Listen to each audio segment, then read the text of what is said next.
A 67-year-old woman came to me, unable to walk without pain, doctors saying nothing more could be done. "Master," she wept, "I feel useless, like my body is a prison." I taught her one simple technique that changed everything.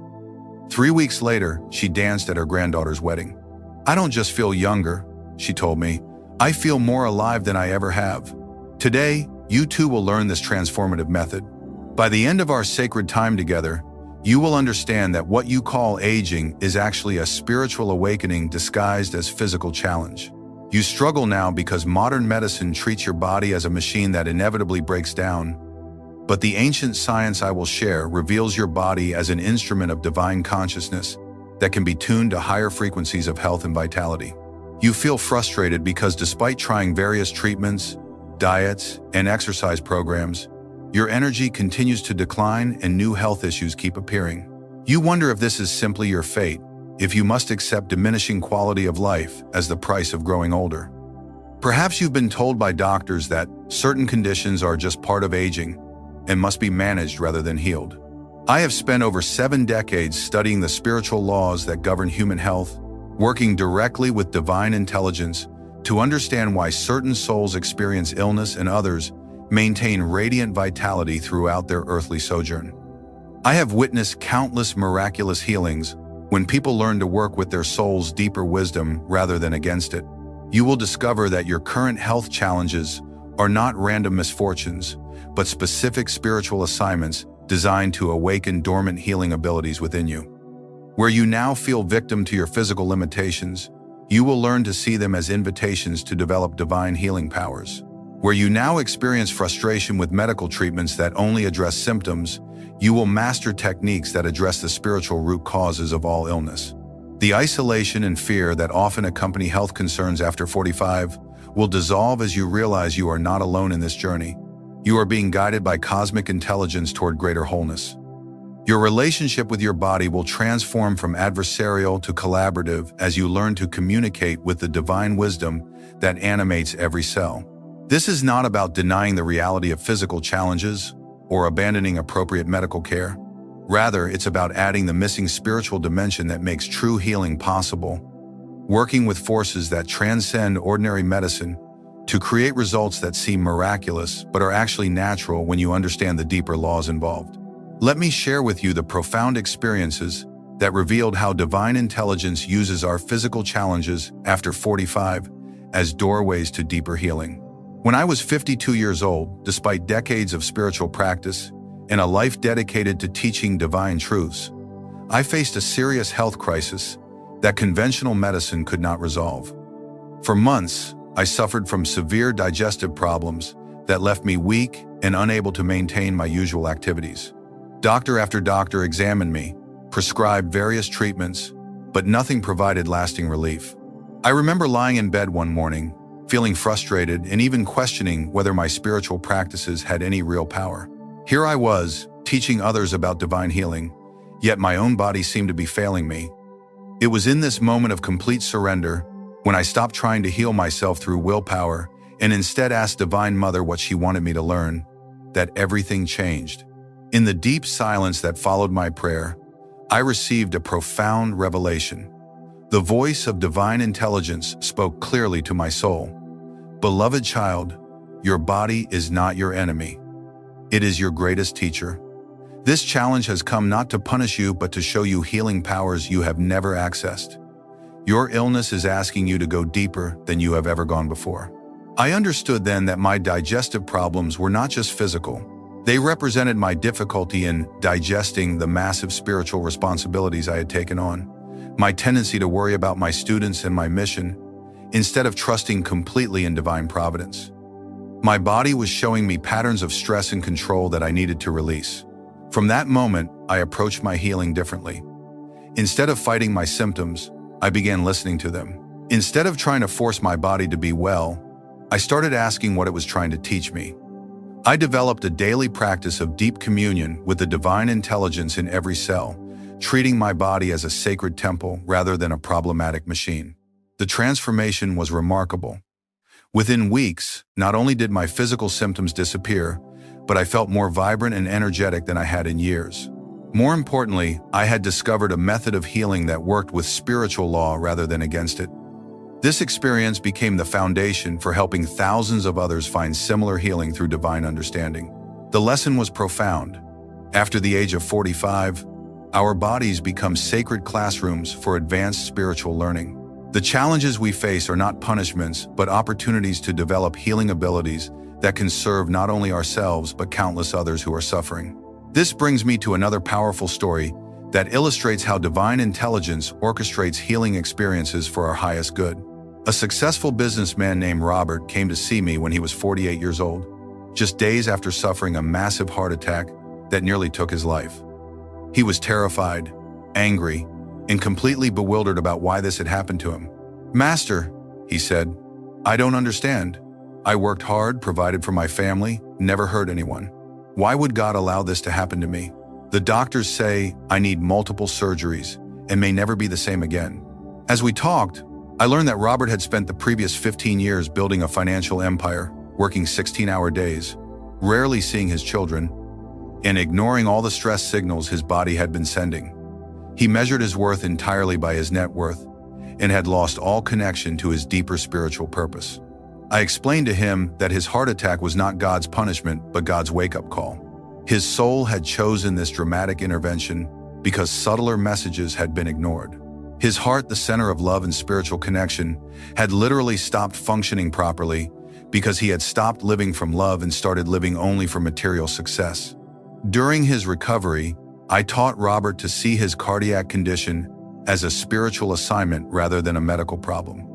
We worked together to understand what his soul was trying to accomplish through this experience. He began to realize that his heart attack was redirecting him toward his true purpose, using his business skills to create organizations that served humanity rather than just accumulated wealth. As Robert aligned his life with this deeper calling, something miraculous happened. His heart began healing faster than doctors thought possible. His cardiac function improved dramatically, his energy returned, and he needed far fewer medical interventions than originally predicted. But even more remarkable was his transformation as a human being. He told me months later, "Master, that heart attack saved my life in every way possible. Yes, it almost killed my body, but it revived my soul. I'm healthier now at 50 than I was at 30. Not just physically, but emotionally and spiritually. I finally understand what it means to live with purpose." Robert went on to create multiple charitable foundations and became one of the most generous philanthropists in his community. His healing occurred because he learned to work with his soul's wisdom rather than against it, understanding that his health challenge was actually a spiritual gift in disguise. Now let me tell you about Margaret, a 72-year-old grandmother whose story perfectly demonstrates how spiritual understanding can create instant physical relief. When she first came to see me, Margaret could barely walk due to severe arthritis in her knees and hands. She had been told by multiple doctors that her condition would only worsen and that she should prepare for life in a wheelchair. "Master," she said through tears, "I used to be so active, so independent. Now I can't even open a jar or climb the stairs to see my grandchildren. I feel like I'm becoming a burden to everyone I love." As I listened to Margaret's story, I began to understand the spiritual pattern behind her physical condition. For decades, she had been the caretaker for everyone in her family, nursing her husband through a long illness, raising her grandchildren when their parents divorced, sacrificing her own dreams and desires to serve others. While this service was beautiful, she had accumulated deep resentment and grief that she had never allowed herself to express. Her arthritis, the inflammation and stiffness in her joints, was a physical manifestation of the emotional inflammation she had been carrying for years. Her body was holding all the pain, anger, and sadness that she had stuffed down in order to be the strong one for everyone else. I taught Margaret a powerful forgiveness practice that addressed the emotional roots of her physical condition. We worked together to help her understand that releasing resentment was not selfish, but necessary for her healing and for her ability to truly serve others from a place of love rather than obligation. The breakthrough came during a meditation session when Margaret finally allowed herself to feel and express decades of suppressed grief. She sobbed for nearly an hour, releasing pain she had carried since childhood. As she forgave herself for being human, forgave her family for their demands, and forgave life for its hardships, something remarkable happened. The stiffness in her joints began to dissolve immediately. By the end of our session, she could move her fingers freely for the first time in months. Within 3 weeks of consistent practice, she was walking without pain, gardening again, and dancing with her grandchildren. "Master," she told me with joy, "I don't just feel physically better, I feel emotionally free for the first time in my adult life. I had no idea that my arthritis was actually my body's way of protecting me from feelings I wasn't ready to face." Margaret's healing demonstrates that after 45, our bodies often become repositories for unprocessed emotions and experiences. Physical symptoms are frequently the soul's way of bringing these hidden patterns to conscious awareness so they can be healed and released. The fourth story I want to share involves Dr. William Patterson, a prominent cardiologist who discovered the limitations of conventional medicine when he developed pancreatic cancer at age 58. Despite having access to the best medical care available, his prognosis was grave, and traditional treatments were not producing the results he had hoped for.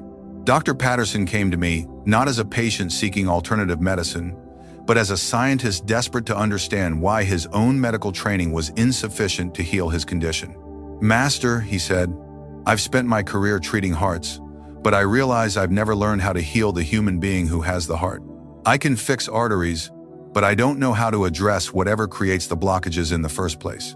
Working with Dr. Patterson was fascinating because he approached spiritual healing with the same methodical curiosity he brought to medical research.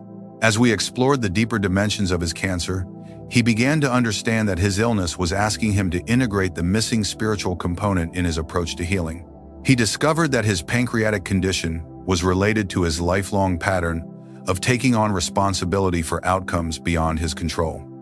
The pancreas governs the processing of both food and emotions, and his had become overwhelmed trying to digest his patient's suffering and his own frustration with the limitations of conventional medicine. Through meditation and spiritual counseling, Dr. Patterson learned to surrender his patients to divine intelligence while still providing excellent medical care. He developed practices for releasing his attachment to outcomes and trusting that each person's healing journey was guided by wisdom greater than his own understanding. The transformation in his health was remarkable.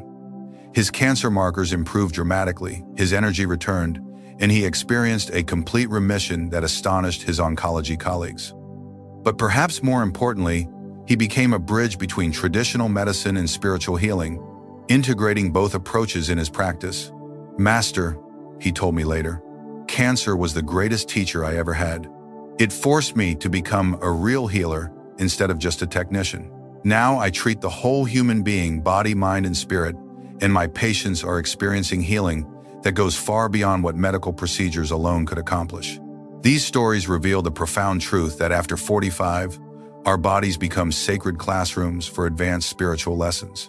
The challenges we face are not random misfortunes, but carefully orchestrated opportunities for growth, healing, and service.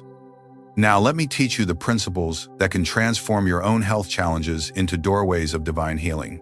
The first principle you must understand is that every physical challenge after the age of 45 serves a specific spiritual purpose in your soul's evolution. While conventional medicine views illness as malfunction or breakdown, spiritual science reveals that what we call disease is often divine intelligence attempting to redirect our lives toward greater wholeness and purpose. Your soul chose to incarnate in this particular body at this particular time to learn specific lessons and accomplish certain spiritual goals. The health challenges you face after 45 are not accidents or punishments. They are precisely calibrated spiritual assignments designed to awaken dormant potentials within you and guide you toward your highest destiny. When you understand this principle, everything changes. Instead of feeling victimized by your physical limitations, you begin to see them as sacred communications from your higher self. Instead of fighting against your symptoms, you start listening to what they are trying to teach you. Instead of resenting the aging process, you recognize it as your soul's way of preparing you for the next phase of your spiritual journey. This doesn't mean that all illness is meant to be, or that you should passively accept suffering. Rather, it means that by understanding the spiritual dimension of your health challenges, you can work with cosmic intelligence to facilitate healing that addresses not just symptoms, but root causes at the soul level. Consider how this principle applied to each of the people I just described. My digestive problems were teaching me to trust divine providence instead of trying to control everything myself. Robert's heart attack redirected him from material success to spiritual service. Margaret's arthritis was showing her the need to release decades of emotional pain. Dr. Patterson's cancer guided him toward integrating spiritual wisdom with medical knowledge.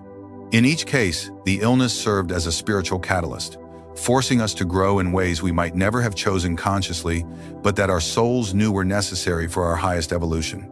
Once we understood and embraced the spiritual assignment, physical healing often followed naturally. The second crucial principle is understanding how to access the divine healing current that flows through every human being. Your body is not merely a collection of organs and systems. It is an instrument of divine consciousness, animated by the same cosmic intelligence that orchestrates the movement of galaxies and the blooming of flowers. Within you flows what the ancient scriptures call prana, the life force energy that maintains health, vitality, and spiritual awareness. This divine current is always available to you, but it can become blocked or diminished by stress, negative emotions, limiting beliefs, and disconnection from your spiritual source. Prayer and meditation are the primary methods for reconnecting with this healing current. When you regularly commune with divine intelligence through sincere spiritual practice, you open channels for cosmic energy to flow freely through your being, automatically correcting imbalances and restoring optimal function to your body, mind, and spirit.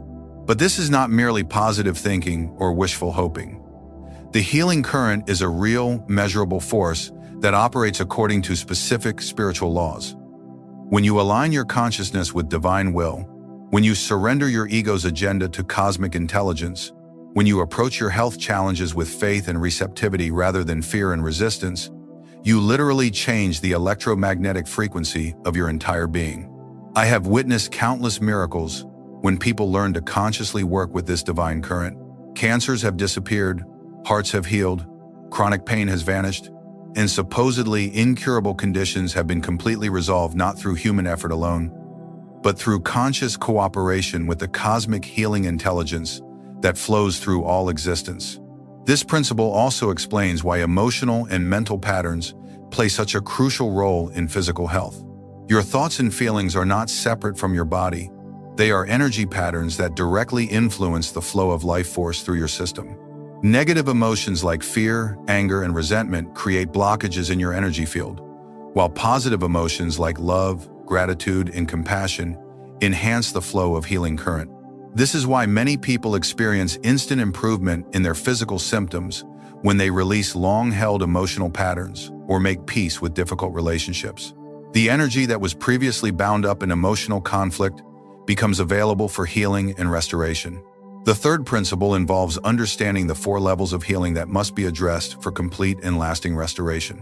Most conventional treatments focus only on the physical level, which is why they often provide temporary relief without addressing underlying causes. The first level is physical healing, which involves working with diet, exercise, rest, and natural remedies, but approaching them with spiritual understanding rather than purely mechanical thinking.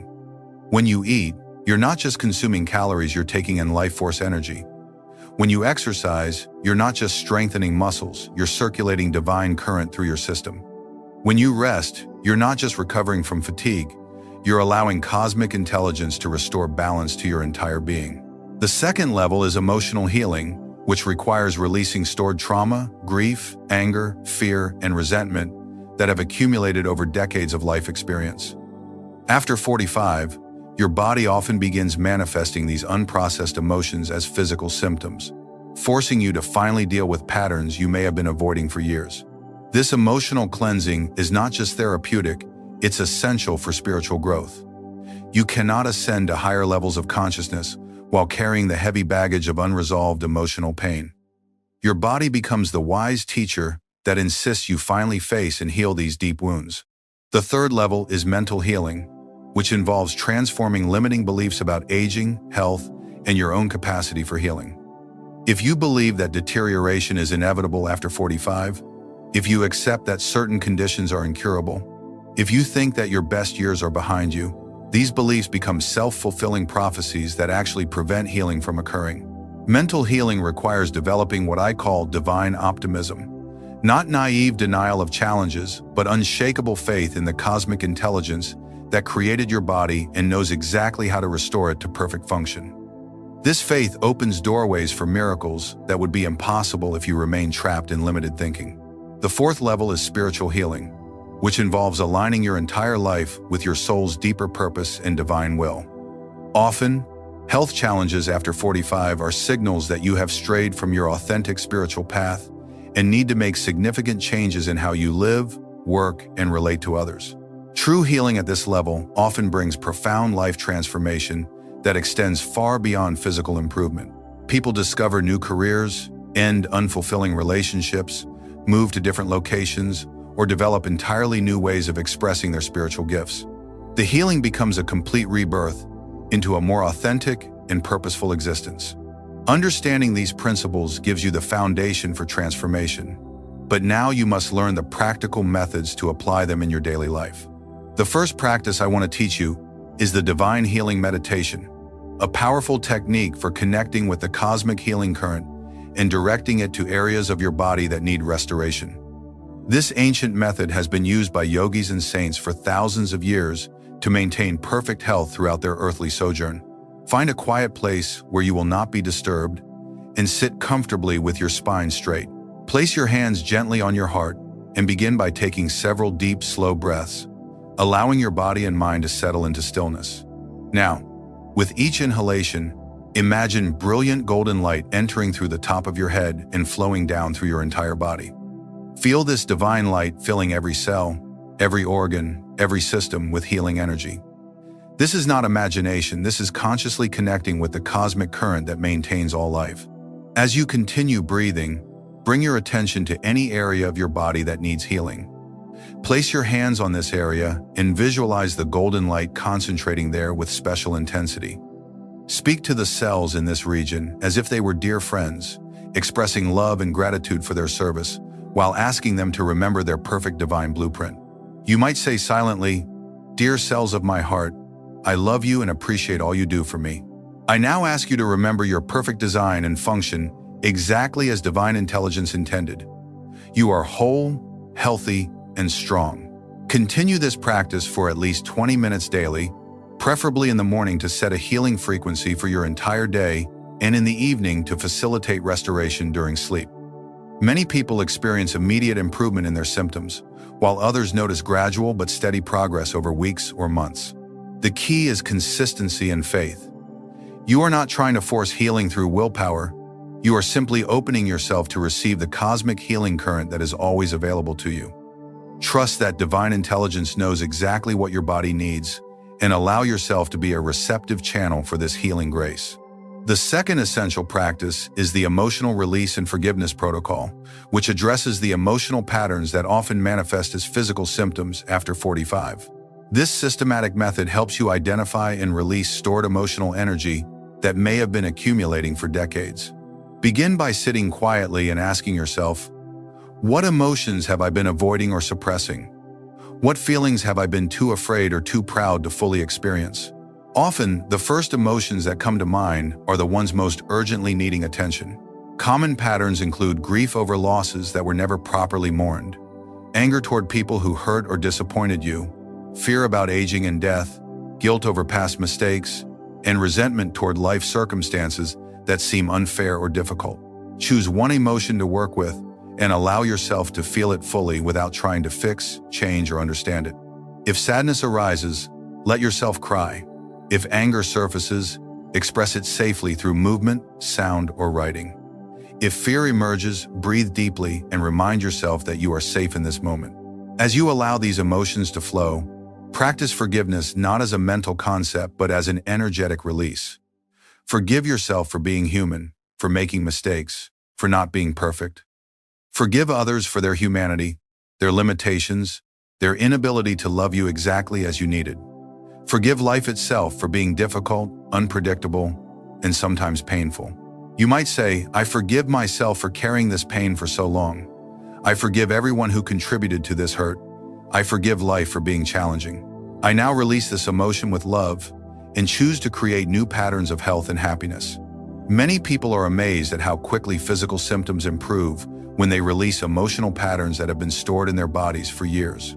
This is not coincidence. It is the natural result of allowing your life force energy to flow freely instead of being bound up in emotional resistance.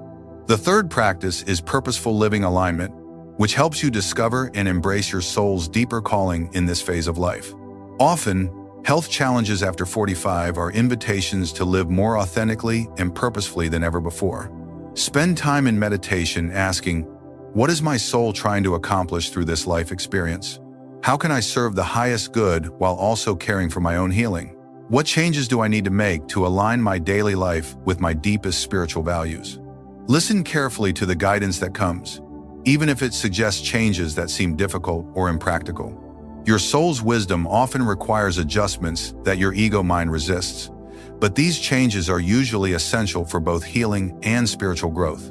You might feel called to change careers, end or improve relationships, move to a different location, develop creative talents, or dedicate more time to spiritual practice and service. Trust these impulses. They are coming from the same divine intelligence that orchestrates your healing. Create specific action steps for aligning your life with this deeper purpose. This might involve setting better boundaries, saying no to obligations that drain your energy, saying yes to opportunities that inspire you, or simply spending more time in activities that bring you joy and peace. Remember that purposeful living is not about achieving external success, but about expressing your authentic self in service to the highest good.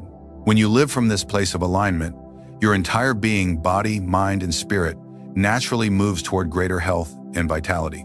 As you develop these practices, be patient and compassionate with yourself. Healing is not always linear, and transformation often involves temporary periods of discomfort as old patterns release and new ones establish. Trust that every step forward, no matter how small, is movement toward the wholeness that is your divine birthright. My beloved friend, you came here today feeling betrayed by your aging body, wondering if your best years were behind you. But now you understand the magnificent truth. After 45, you are not declining. You are ascending to a higher octave of existence, and what you call health challenges are actually spiritual opportunities in disguise. Your body is not your enemy but your wisest teacher, not a machine that inevitably breaks down but a sacred temple that can be renewed through divine understanding. Every ache, every limitation, every health concern is your soul's loving way of guiding you toward deeper healing than you ever thought possible. Remember this eternal truth. There is no incurable disease when divine love is the physician. There is no hopeless condition when cosmic intelligence is the healer. There is no age limit on miracles when you align with the infinite healing power that flows through you in every moment.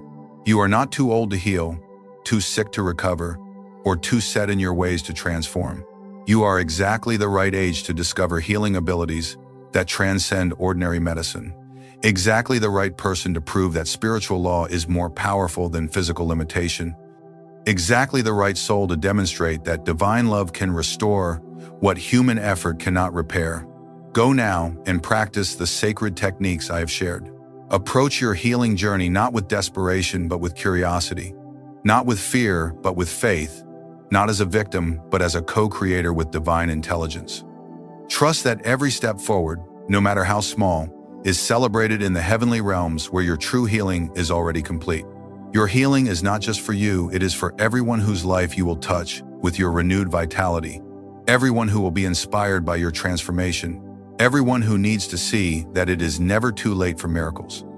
You are being healed so that you can become a healer, restored so that you can help restore others, renewed so that you can share the good news that divine love conquers all.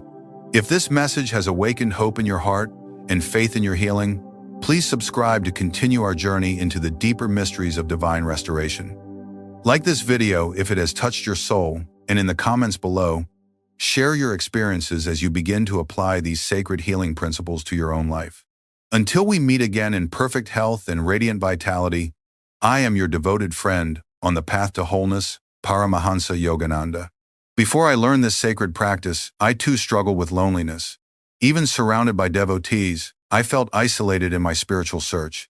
Then my guru whispered these ancient words to me, and everything changed. Not just for me, but for every soul I would touch thereafter. What I'm about to share saved me from a life of spiritual isolation. My dear friend, I see your beautiful heart, I know you have so much love to give, so much wisdom to share. But perhaps, like me long ago, you sometimes feel invisible, misunderstood, or disconnected. This is not your fault, it's simply that no one taught you how to let your inner light shine naturally. For over 60 years, I have watched this simple practice transform the loneliest souls into beacons of divine love. Students have come to me weeping, feeling rejected by the world, believing something was fundamentally wrong with them. Within weeks of learning what I'm about to share, they became magnets for genuine friendship, deep love, and spiritual companionship. Let me paint a picture for you of what's possible. Imagine walking into any room and feeling completely at peace with yourself. Imagine conversations flowing naturally, without that anxious voice in your head wondering what to say next. Picture people seeking you out not because you're trying to impress them, but because your very presence brings them a sense of calm and joy they can't quite explain. This isn't about becoming someone else or changing your personality. You don't need to be extroverted or naturally charismatic. This isn't about controlling others or using psychological tricks. This works from the soul level, through the eternal laws of spiritual vibration that govern all human connection. The truth is, everything you've been taught about attracting people is backwards. Society tells you to be funnier, more interesting, more successful, more beautiful. But the divine magnetism that draws souls to you comes from within, and there's one simple practice that awakens it instantly. The ancient masters knew this secret, and today I will share it with you exactly as my guru shared it with me. In the sacred texts of India, there's a principle called Vak Siddhi, the power of perfected speech. But here's what will surprise you. It's not about what you say, it's about what you keep in your consciousness before you speak, while you speak, and in the silence between your words. The great ones understood that every human interaction happens on multiple levels. The words we speak, the emotions we feel, and most importantly, the spiritual vibration we carry. Most people are completely unaware of this invisible dimension of communication. They focus only on their words and actions, wondering why some conversations feel forced while others flow like music. They don't realize that beneath every exchange of words, there's an exchange of energy, of consciousness, of spiritual essence. And this deeper level determines whether people feel drawn to you or unconsciously want to get away. Let me tell you about a monk I met in the Himalayas many years ago. I was young then, perhaps 25, traveling through the mountains in search of spiritual wisdom. High above the clouds, in a region so remote that few pilgrims ever ventured there, I heard stories of a holy man who lived in complete silence. The villagers spoke of him with reverence, saying that just being in his presence could heal the deepest sorrows of the heart. I was curious, as young seekers always are, so I made the difficult journey to his cave. The path was treacherous, winding through icy passes and rocky cliffs. Several times I nearly turned back, wondering if the stories were just mountain folklore.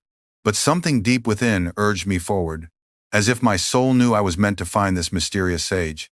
When I finally reached his dwelling, a simple cave carved into the mountainside, I found him sitting in perfect stillness, his eyes closed in deep meditation.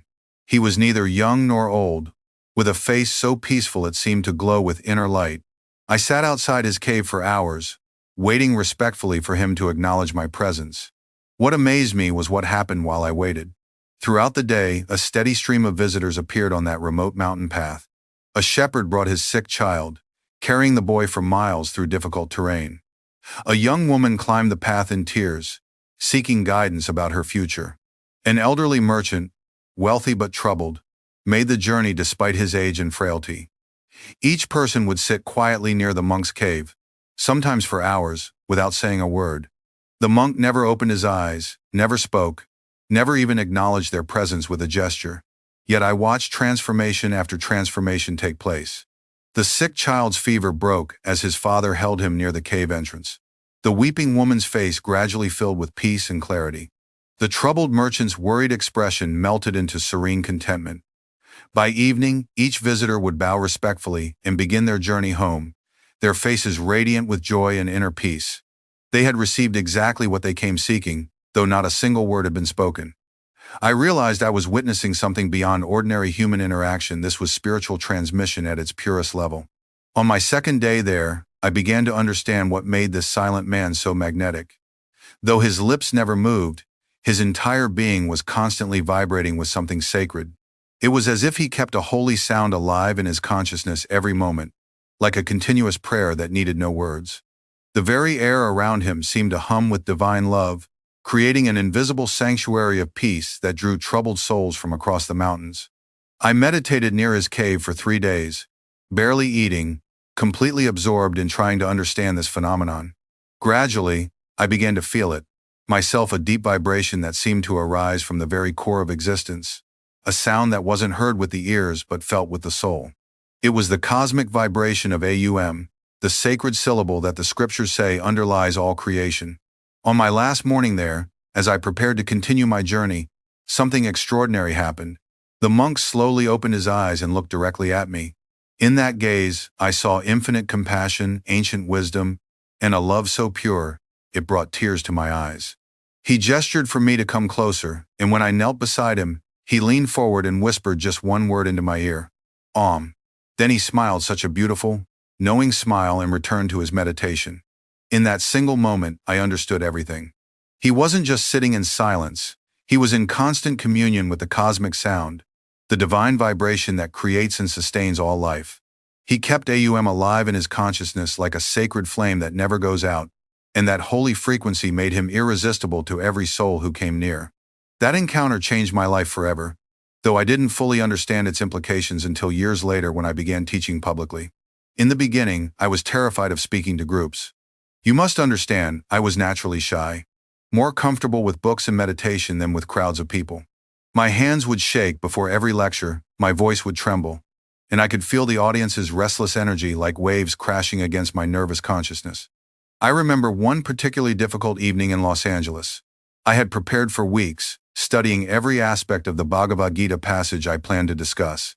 I knew the material perfectly, had practiced my delivery, and felt confident in my knowledge. Yet when I stood before that audience of 200 seekers, something went terribly wrong. My mind went blank. The words I had rehearsed so carefully seemed to evaporate. I could see people checking their watches, shifting uncomfortably in their seats, whispering to each other. The energy in the room felt heavy, disconnected, almost hostile. About halfway through my planned talk, I watched in dismay as people began leaving, first a few, then more, until nearly half the audience had walked out. I finished speaking to a room that felt almost empty, despite the 100 people still remaining. As I left the podium, I felt like a complete failure as a spiritual teacher. Here I was, carrying these beautiful truths that had transformed my own life, yet I couldn't seem to reach people's hearts. They weren't receiving the message, weren't feeling the inspiration I so desperately wanted to share. That night, I went to my guru, Sri Yukteswar, in complete despair. I found him sitting in his garden under the stars, perfectly peaceful as always, but I was anything but peaceful. Master, I said, falling to my knees beside him, I have failed you. I have knowledge to share, wisdom that could help so many people, but I cannot reach their hearts. They don't seem drawn to the message. They leave my talks feeling the same as when they arrived. What am I doing wrong? He looked at me with those penetrating eyes that seemed to see straight through to my soul, and I saw such compassion there, such understanding. Mukunda, he said gently, using my birth name, tell me, when you stand before these people, what are you trying to give them? Spiritual wisdom, Master, the eternal truths of yoga and meditation, the path to God, realization. He smiled knowingly. And what are you actually giving them? I was confused. I don't understand. You are trying to give them words, concepts, ideas from your mind, but souls hunger for something deeper. They don't come to hear your thoughts, child. They come to feel God's presence. You must learn to give them not words, but the divine itself. But how, Master? How do I give them God? This is when he taught me the sacred practice that would transform not only my teaching but every human interaction for the rest of my life. He leaned closer, and in a voice filled with ancient wisdom, he said, before you speak, fill your consciousness with the holy vibration of Aum, not with your voice, but with your entire being. Keep that divine sound alive in your awareness, always when you're walking to the podium, when you're opening your mouth to speak, when you're listening to their questions, even when you're sleeping at night. He paused, letting this sink in, then continued. Let Om be the constant companion of your soul. Make it the background music of your consciousness. When you speak from that place of cosmic attunement, you become not just a teacher sharing information, but a channel through which the divine can touch every heart in the room. Then watch how people respond to you. I spent the next week preparing differently for my next lecture. Instead of memorizing words and concepts, I spent hours in meditation, learning to keep the sacred vibration of AUM alive in my consciousness. At first, it was difficult. My mind would wander, I would forget the practice, and I had to keep returning to that divine sound again and again. But gradually, something beautiful began to happen. The constant vibration of AUM created a deep peace in my consciousness that I had never experienced before. Even when I wasn't actively thinking about it, I could feel that sacred sound humming quietly in the background of my awareness, like a river of peace flowing through my soul. The night of my next lecture arrived, and I felt completely different as I prepared. Instead of rehearsing my words, I spent an hour in deep meditation, filling my entire being with the cosmic vibration. As I walked to the lecture hall, I kept AUM alive in my consciousness. As I stepped onto the podium and looked out at the expectant faces, I maintained that inner attunement to the divine frequency. What happened next was nothing short of miraculous. As I opened my mouth to speak, still vibrating AUM silently in my consciousness, the entire room fell into perfect silence. It wasn't just that people stopped talking, it was as if the very air became charged with a sacred presence. I could see it in their eyes, the way they leaned forward with sudden attention, as if they were hearing something their souls had been waiting for all their lives. I spoke for 2 hours that night, and not a single person left. When I finished, nobody moved. They sat in perfect stillness, many with tears in their eyes, all absorbed in a peace that had filled the entire room. Several people later told me it was the most powerful spiritual experience of their lives, yet I had delivered essentially the same material as my previous, failed lecture. The difference wasn't in my words, it was in the vibration I carried. The cosmic sound of AUM, held constantly in my consciousness, had created an invisible bridge between my soul and theirs. Through that bridge, they weren't just hearing concepts about God, they were actually feeling God's presence flowing through my words, my gestures, my very being. From that day forward, I never gave another talk without this practice. It became as natural as breathing. Whether I was speaking to 5 people or 5,000, whether I was teaching advanced metaphysics or simple meditation techniques, I always anchored myself in the sacred vibration of AUM before opening my mouth. The results were consistently extraordinary. People would travel across the country to attend my lectures. Students would tell me that just being in the room during my talks was healing their deepest spiritual wounds. Letters poured in from around the world, describing how a single evening spent listening to these teachings had transformed entire lives. But this wasn't about me or my personality, or even my knowledge. It was about learning to become a clear channel for the divine to reach others. The cosmic vibration of AUM had made me magnetic, not through human charisma, but through spiritual attunement. This is the difference between earthly charm, which comes and goes, and divine magnetism, which draws souls irresistibly toward truth and love. Now let me share with you another story that will show you how powerful this practice can be in everyday relationships, not just spiritual teaching. Several years ago, a man named Robert came to me in deep distress about his professional life. He was an intelligent, capable businessman in his 40s, genuinely kind-hearted and well-meaning, but he felt completely isolated in his work environment. "Master," he told me during our first meeting, "I try so hard to connect with my colleagues and clients, but every conversation feels forced and uncomfortable. People seem tense around me, like they can't wait to end our discussions.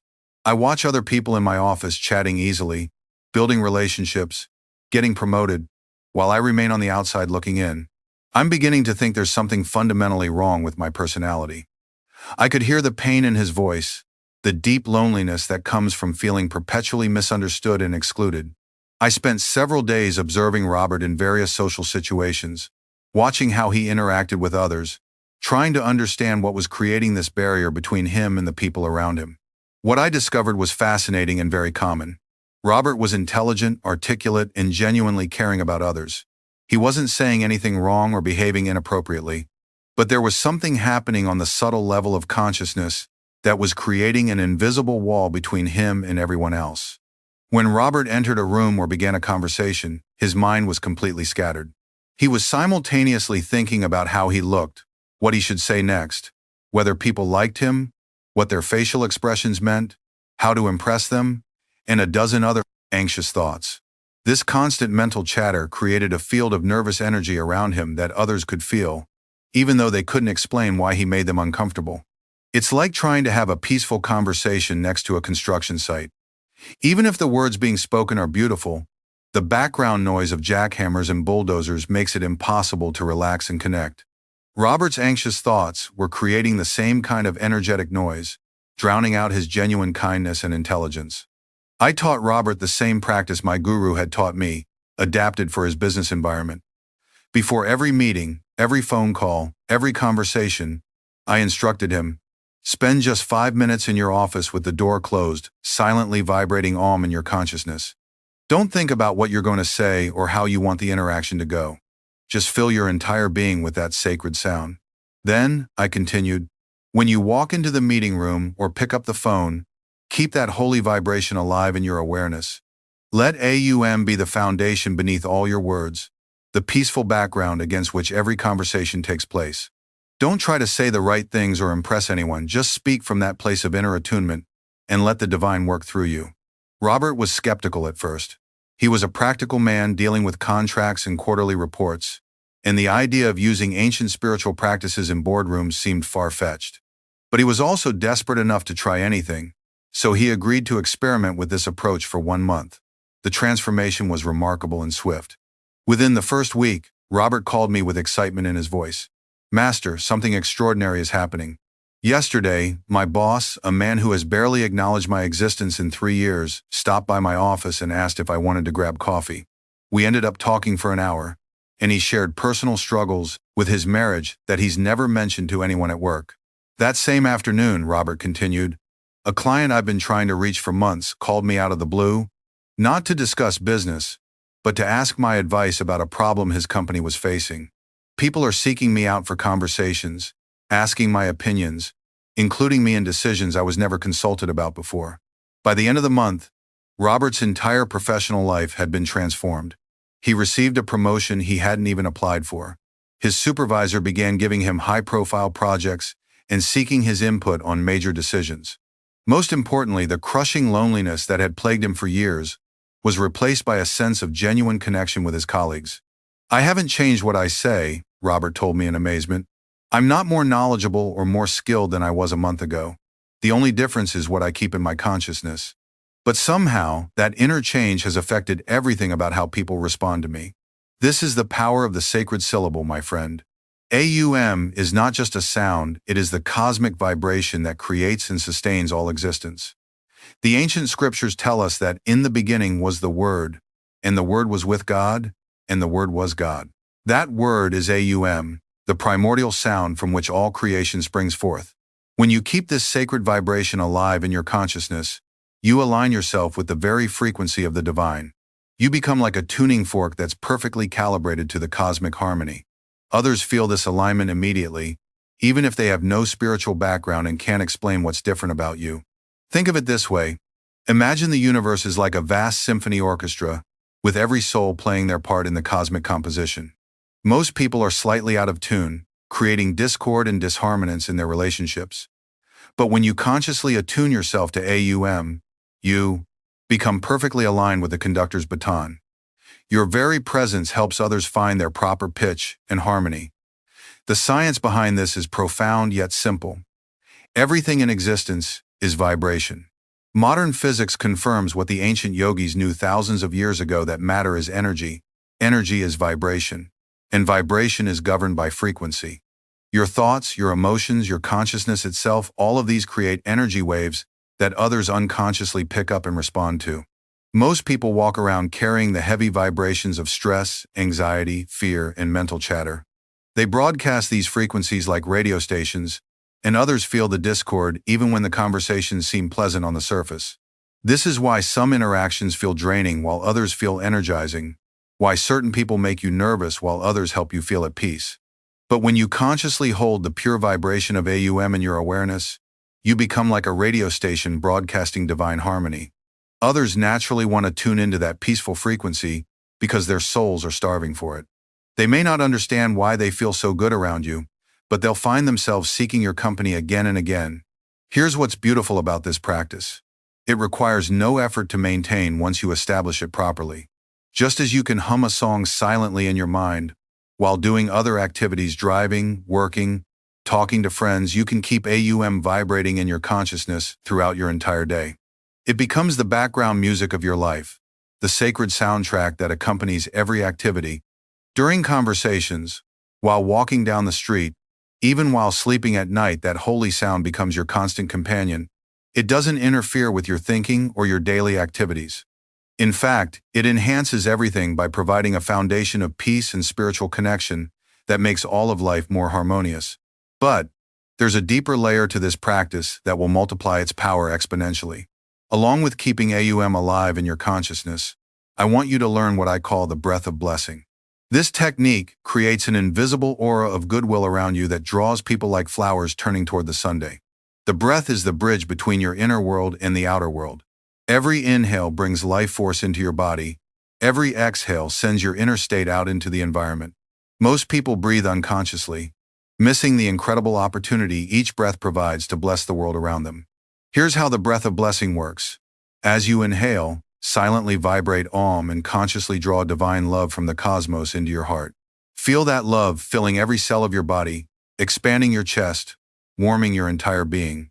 Then, as you exhale, send that divine love as a blessing to whoever is near you, your family, your coworkers, strangers on the street, even people you're having difficulties with. You don't have to say anything aloud or even look at them directly. Simply breathe love in their direction with genuine goodwill.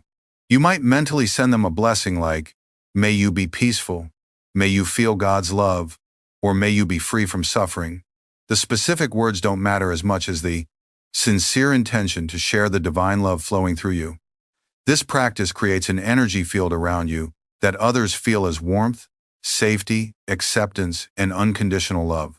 They may not consciously notice what you're doing, but their souls receive the blessing immediately. They'll find themselves relaxing in your presence, opening up in ways they don't normally do, feeling mysteriously comforted and understood. I remember a student named Mary who came to me several years ago, heartbroken about her social isolation. She was a brilliant woman in her 30s, working as an accountant in a large corporation, but she was painfully shy and had struggled with social anxiety her entire life. She ate lunch alone at her desk every day, rarely spoke during meetings, and went home each evening feeling invisible and forgotten. "Master," she told me through tears, "I watch my coworkers chatting and laughing together, building friendships, supporting each other through difficult times. I long to be part of that community, but I don't know how to connect. When I try to join conversations, people seem uncomfortable. I feel like there's an invisible wall between me and everyone else." Mary's situation was particularly challenging because her shyness had created a vicious cycle. The more isolated she felt, the more anxious she became in social situations. The more anxious she became, the more people sensed her discomfort and unconsciously maintained their distance. She was trapped in a pattern of loneliness that seemed impossible to break. I taught Mary the breath of blessing technique and suggested she practice it quietly at her desk throughout the workday. "Don't try to change your behavior or force yourself to be more outgoing," I told her. "Simply sit at your desk and breathe blessings to your colleagues one by one. As you inhale Om, draw divine love into your heart. As you exhale, send that love to whoever comes to mind. Start with the people you see most often," I continued. "Your supervisor, the receptionist, the person in the cubicle next to yours. Spend a few minutes breathing blessings to each one, genuinely wishing them happiness, peace, and success. Do this consistently for a month, and watch what happens." Mary was doubtful but willing to try. She began practicing the breath of blessing during her lunch breaks, sitting quietly at her desk while sending loving intentions to everyone in her office. At first, nothing seemed to change, but she continued faithfully, spending 20 or 30 minutes each day breathing divine love to her coworkers. About 3 weeks into the practice, something beautiful began to happen. Her supervisor stopped by her desk to ask how she was doing, the first personal conversation they'd ever had. A colleague invited her to join a group going out for coffee after work. People began including her in discussions, seeking her opinions, sharing casual jokes and observations. Within 2 months, Mary's entire work experience had transformed. She was invited to join project teams, included in birthday celebrations, asked to participate in the office holiday planning committee. Most remarkably, her anxiety and shyness began dissolving naturally as she felt increasingly welcomed and valued by her colleagues. "I didn't change my personality or force myself to be different," Mary explained to me. "I simply became a source of loving energy, and people naturally wanted to be around that. The blessings I was sending out came back to me multiplied many times over." This illustrates a fundamental spiritual law that governs all relationships. What you send out returns to you magnified. When you constantly broadcast blessings through your breath, the universe conspires to bring you exactly the love and connection you're giving to others. It's not manipulation or technique, it's the natural flow of divine love through a willing heart. The breath is incredibly powerful because it operates below the level of conscious thought. People can put up mental barriers, emotional walls, and social defenses, but everyone has to breathe. When you send blessings on the wings of your breath, you're addressing the deepest part of their being, the soul that recognizes and hungers for divine love. Every exhale becomes an opportunity to share your deepest spiritual qualities with the world. Every inhale becomes a chance to receive fresh inspiration and love from the divine. When you make each breath a conscious act of blessing, you transform not only yourself but everyone in your environment. But here's the most powerful aspect of this entire teaching. The ultimate secret that will make you genuinely irresistible to every soul you meet. Learn to keep divine love as your default setting. Not human love, which comes and goes based on circumstances and emotions, but the unconditional, eternal love of God that flows through you to touch every heart. This is where most people make a crucial mistake in their relationships. They approach others from a place of need, wanting to be liked, accepted, understood, appreciated, or admired. Even when they're trying to be giving and generous, there's often a subtle undercurrent of wanting something back: approval, affection, validation, or connection. Others feel this unconscious neediness immediately, and it creates an energetic heaviness that makes them want to pull back or maintain their distance. It's like being around someone who's constantly asking for something, even when they're not speaking. The energy of need is inherently draining, no matter how nicely it's packaged. But when you establish yourself in divine love, the love that expects nothing and gives everything, you become a fountain of spiritual nourishment that everyone thirsts for. Divine love is completely different from human affection. It doesn't depend on someone's behavior, appearance, response to you, or how they treat you in return. It's the love God feels for every soul, pure, unconditional, inexhaustible, and eternally flowing.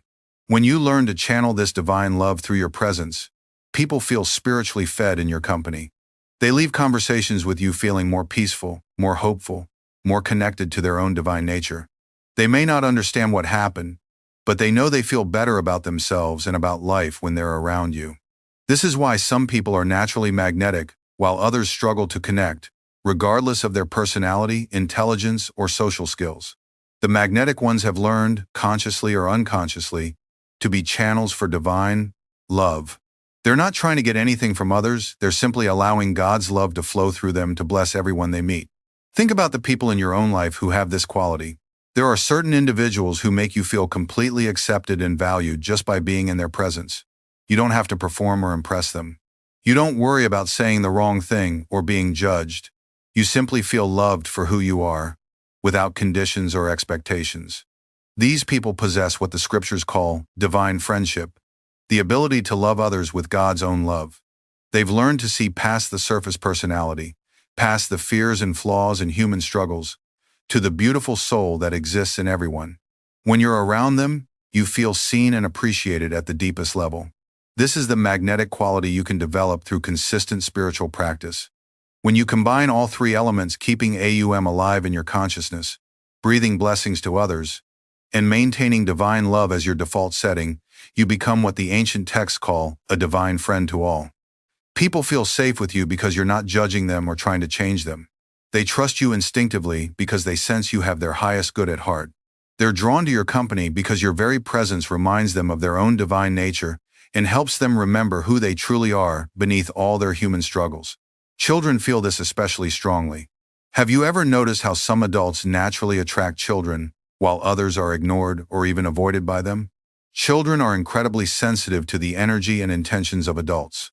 They're drawn to people who carry genuine love and kindness, and they instinctively avoid those who feel unsafe or self-centered. Animals respond the same way. Dogs, cats, birds, even wild creatures can sense the quality of love a person carries. I've seen the most timid animals approach people who radiate divine love, while avoiding others who seem perfectly nice on the surface but carry subtle vibrations of fear, anger, or neediness. This happens because divine love creates what mystics call a spiritual aura, an invisible field of peace and safety that extends beyond your physical body. When you're established in God's love, that frequency affects everyone and everything in your environment. You become like a walking sanctuary, a mobile temple where souls can come to feel the presence of the divine. Now let me make this practical for your daily life with 3 specific techniques you can begin using immediately, no matter where you are or what you're doing. These practices work together synergistically, each one enhances the power of the others, creating a transformation in your consciousness that will naturally make you magnetic to everyone you encounter. The first practice I call the morning AUM activation, and it's the foundation for everything else. How you begin each day sets the spiritual tone for all your interactions. Most people wake up and immediately fill their minds with news, emails, social media, or worrying thoughts about their schedule. This creates a scattered, anxious energy that follows them throughout the day. Instead, make the sacred vibration of AUM the very first thing you focus on each morning. As soon as you wake up, before getting out of bed, before checking your phone, before thinking about your to-do list, spend at least 5 minutes silently vibrating AUM in your consciousness. Here's exactly how to do this. Lie comfortably in your bed and take a few deep, relaxing breaths. Then begin silently repeating AUM in your mind. But don't just think the word, feel it vibrating through your entire being. Imagine the sound starting in your heart and expanding to fill your chest, your head, your arms and legs, until your whole body is resonating with that sacred frequency. Don't rush this practice. Let each repetition of AUM be slow, deep, and felt throughout your being. Feel it vibrating in your bones, your blood, your nervous system. Imagine that holy sound tuning every cell of your body to the frequency of divine love. Let it wash away any tension, worry, or negativity from your sleep, replacing these with pure spiritual energy. As you continue this practice, you'll begin to feel a deep peace settling over your consciousness. Your breathing will naturally become slower and more rhythmic. Your mind will become still and clear. Most importantly, you'll feel a connection to something greater than your personal concerns, a sense of being plugged into the cosmic power source that sustains all life. Once you've established this vibration strongly, make a gentle intention to keep it alive as background awareness throughout your entire day. This is like setting the radio dial of your consciousness to the divine frequency. You don't have to think about it constantly or force yourself to remember it every moment. Simply set the intention that AUM will be the background music of your soul, playing softly beneath all your daily activities. When you catch your mind wandering into worry, anxiety, or mental chatter, and you will catch it many times, especially in the beginning, simply return to the sacred sound with gentleness and compassion. Don't judge yourself for forgetting or getting distracted. Just come back to AUM like returning home to a place of peace and safety. Here's what will happen within the first week of consistent practice. Conversations will begin to feel easier and more natural.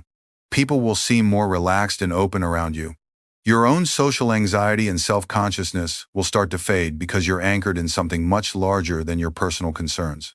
You'll find yourself speaking with more confidence and authenticity because you're connected to the source of all wisdom and love.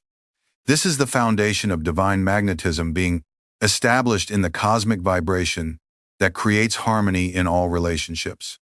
When your consciousness is tuned to AUM, others feel that harmony and naturally want to align themselves with it. The second practice is the blessing breath technique, which you can use throughout your day in any situation. This is especially powerful when you're facing challenging social circumstances, difficult conversations, meeting new people, speaking in groups, or any time you feel anxious or disconnected from others. The beauty of this practice is that it's completely invisible. No one knows you're doing it, yet it transforms the entire energy of every interaction. You can practice the blessing breath while sitting in a business meeting, standing in line at the grocery store, talking with family members, or walking down a crowded street. Here's the step-by-step process. When you find yourself in any social situation, especially one that feels challenging or uncomfortable, begin to focus gently on your breathing. As you inhale, silently vibrate AUM and imagine drawing pure divine love from the cosmos into your heart. Feel that love filling your entire chest cavity, expanding your rib cage, warming your whole being from the inside out. Then, as you exhale, send that divine love as a blessing to whoever is near you. If you're talking with one person, send the blessing directly to them. If you're in a group, you can send it to everyone present or focus on one person at a time.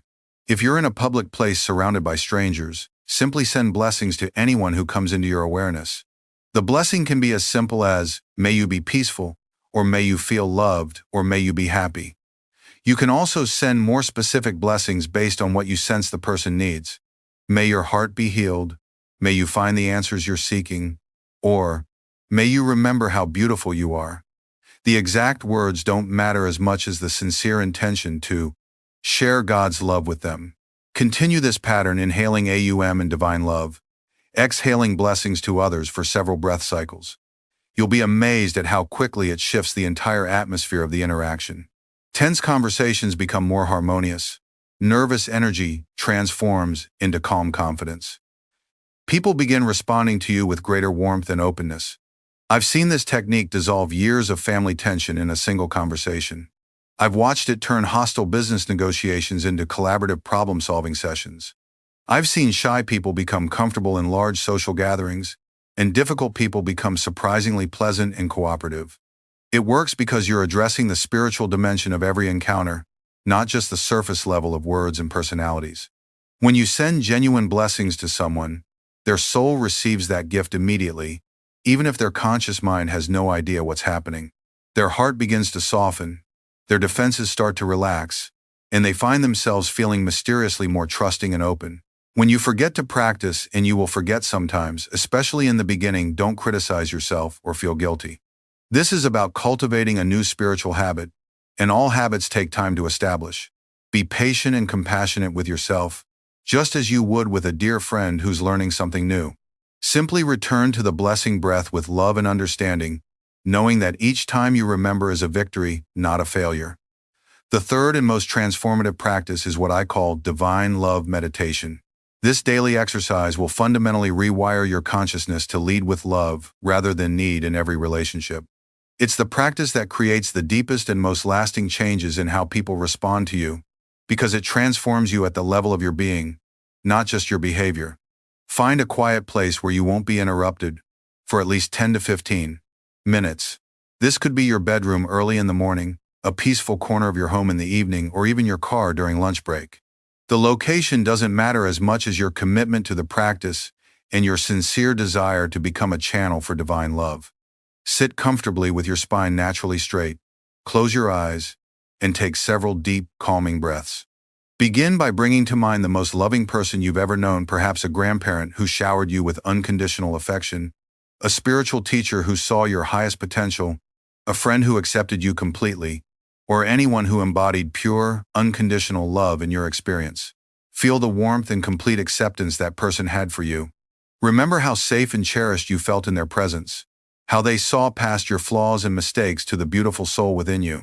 Let that memory fill your heart with the experience of being truly loved without conditions or expectations. Now imagine that same quality of love, but infinitely expanded.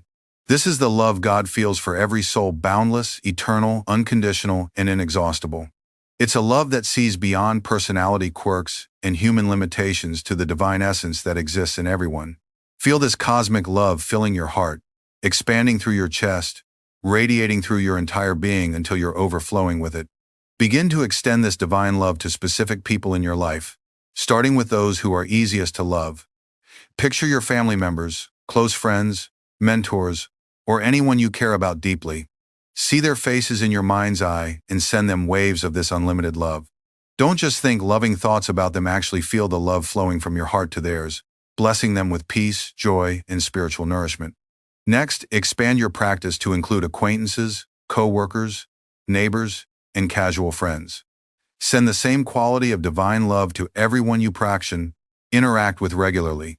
See them not as the roles they play or the personalities they show, but as fellow souls deserving of God's infinite love. Bless them with happiness, success, inner peace, and spiritual awakening. Now comes the most challenging and transformative part of the practice. Extend this divine love to difficult people in your life.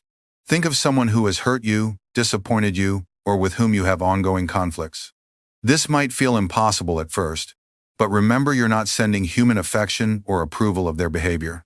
You're channeling God's love, which flows equally to all souls regardless of their actions or attitudes. See this difficult person as a soul who is struggling, perhaps lost or in pain, acting from their own unhealed wounds and unconscious fears. Send them the same divine love you would send to anyone who is suffering. Wish for their healing, their awakening, their freedom from whatever darkness is causing them to behave in harmful ways. This practice will free you from resentment and anger while opening channels for miraculous healing in those relationships. Finally, expand your love to include everyone you'll encounter throughout your day, people you'll meet for the first time, strangers you'll pass on the street, cashiers and service workers, even people you'll never see but who share this planet with you. Send out waves of divine love to all humanity, blessing every soul with peace, happiness, and spiritual fulfillment. End your meditation by asking the divine to flow through you as love throughout your day. Pray sincerely, God, make me an instrument of your love. Let every person I meet today feel your presence through my words, my actions, my very being. Help me see you in everyone, and help them see you reflected in me.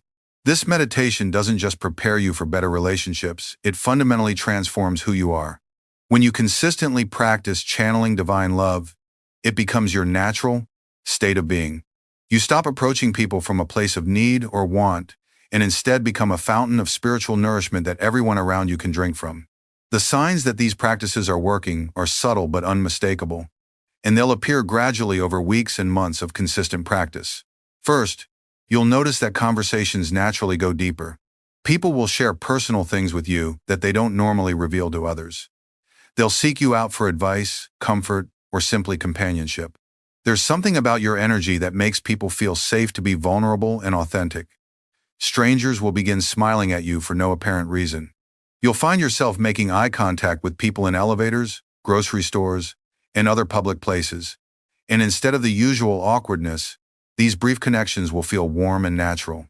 Children will be drawn to you, wanting to talk or play, even if they're usually shy with adults. Animals will approach you with unusual friendliness and trust. You'll start receiving unexpected invitations to parties, dinners, social events, business opportunities. People will think of you when good things come up, wanting to include you in positive experiences. Your phone will ring more often with friends just wanting to chat or catch up. Your social calendar will begin filling naturally, without you having to make more effort or be more outgoing. Most importantly, you'll feel a growing sense of connection with everyone you meet, as if you're part of one vast spiritual family. The loneliness and isolation that may have plagued you before will be replaced by a deep knowing that you belong, that you're loved, that you have something valuable to contribute to every life you touch. People will start describing you as peaceful, calming, or inspiring without being able to explain exactly why. They'll say things like, I always feel better after talking with you, or there's something special about your energy. You're not trying to create these effects, they're the natural result of being established in divine love and cosmic harmony. But remember, my dear friend, this transformation doesn't happen overnight. It requires consistent practice, patience with yourself, and faith in the spiritual laws that govern all relationships. Some days the practices will feel easy and natural.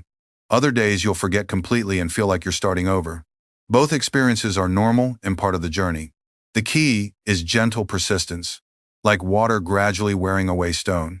Each time you remember to vibrate AUM, each blessing you send on your breath, each moment you choose divine love over personal need, these are all deposits in your spiritual bank account that will pay dividends for the rest of your life. Don't expect everyone to respond to you immediately or in the way you hope. Some people are so closed off or wounded that it takes time for them to feel safe enough to receive love. Others might be going through their own struggles and unable to connect deeply with anyone. Your job is simply to be a consistent source of blessing and love, trusting that you're planting seeds that will bloom in divine timing. Also remember that this practice is not about manipulating others or getting them to like you. It's about becoming who you truly are, a divine soul capable of channeling God's love to everyone you encounter. The magnetism comes naturally when you're established in your spiritual center and radiating authentic love, not when you're trying to create specific results or responses. There may be times when people are actually drawn away from you, especially if they're not ready for the intensity of divine love or if your spiritual growth threatens their comfort zones. This is also part of the process. As you become more established in truth and love, you'll naturally attract souls who are ready for deeper spiritual connection while releasing relationships that were based on mutual unconsciousness or shared limitations. Trust that the universe is always conspiring to bring you exactly the relationships you need for your highest growth and greatest service. Every person who enters your life, whether for a moment or a lifetime, is there by divine appointment to give you opportunities to love, learn, and serve. When you approach relationships from this perspective, even difficult interactions become gifts that strengthen your spiritual muscles. Let me share with you one final story that illustrates the ultimate potential of these practices. Several years ago, a woman named Sarah came to me in deep despair about her marriage. She and her husband had been growing apart for years, barely speaking except about practical matters, sleeping in separate rooms, living essentially as strangers sharing the same house. "Master," she wept, "I don't think he loves me anymore. He comes home from work exhausted and irritated, watches television all evening without speaking to me, then goes to bed. We haven't had a real conversation in months. I feel like I'm married to a ghost. I don't know how to reach him." I could see that Sarah was caught in a familiar pattern.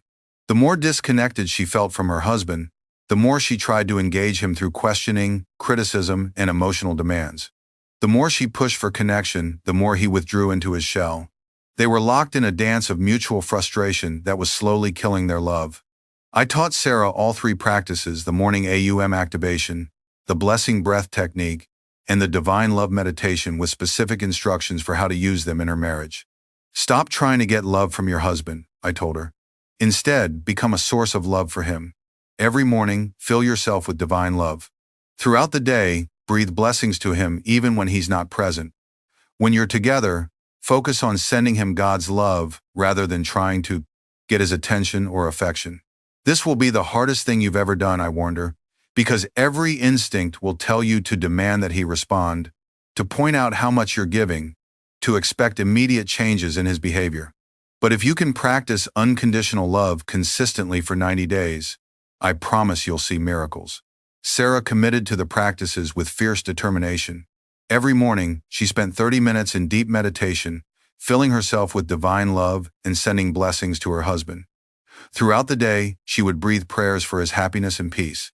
When he came home tired and irritable, instead of complaining or demanding attention, she would silently send him waves of loving energy while giving him space to decompress.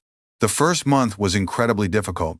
Her husband didn't seem to notice any changes, and Sarah's ego kept screaming that she was being taken advantage of, that he should appreciate her efforts, that this spiritual approach was naive and ineffective.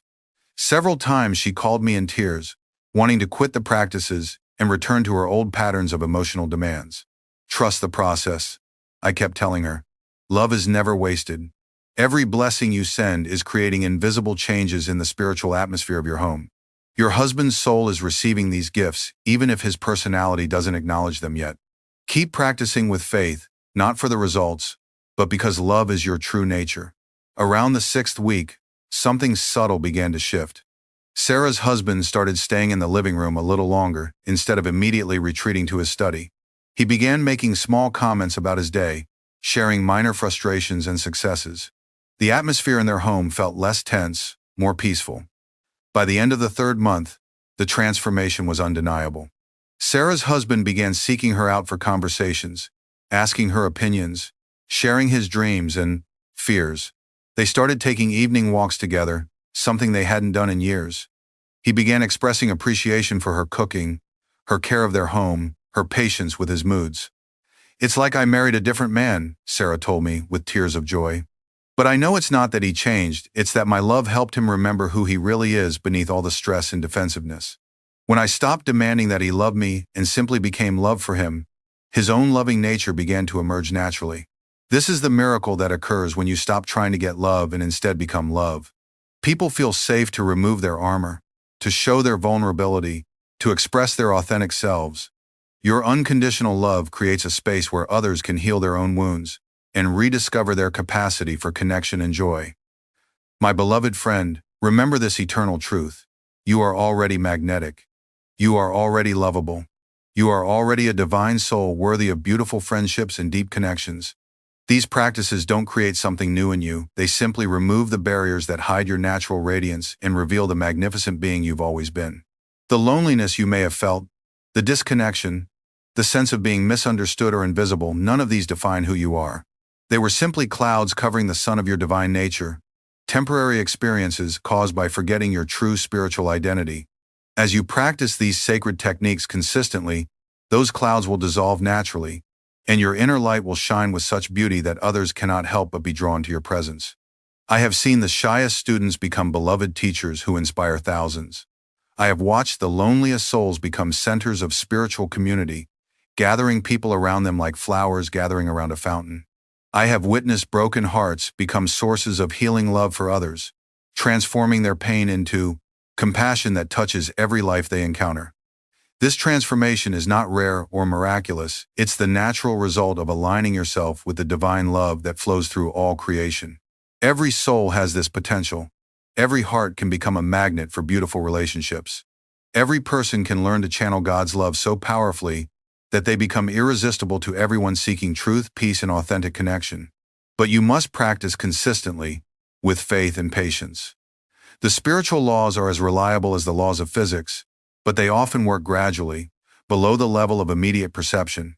Trust that every time you vibrate every blessing you send on your breath, every moment you choose love over fear, these are all creating positive changes in the invisible realms that will eventually manifest as transformed relationships and deep soul connections.